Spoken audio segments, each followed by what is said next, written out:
When five-time Olympic gold medalist Missy Franklin retired from swimming in 2018 due to injury, her attention quickly turned to her family's health struggles. ADPKD runs in my father's family. ADPKD is the most common form of PKD, which is polycystic kidney disease.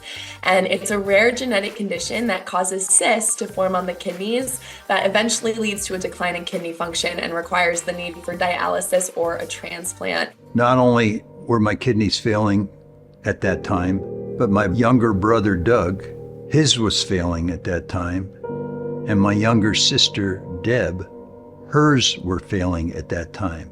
The whole family, brothers, sisters, we were all going through this trauma. After months of searching, we found a donor, and the best part is it was the day of the surgery that we learned that our living donor was another Olympic gold medalist in swimming. Her name is Chrissy Perkham, and she was a perfect match for my dad. We had never met her before. She did this out of the goodness of her heart, and both my father and Chrissy are recovering so well. My dad is doing great. Missy stresses the importance of family members being open about their health conditions. I began to truly understand how important disease education is. Each child of a parent with ADPKD has a 50% chance of inheriting the condition. It's really inspired me to be an advocate for my own health, so I now work with my doctors and nephrologists to carefully monitor my kidneys and health, and just the importance of having those family health history conversations within your family so that everyone can be proactive.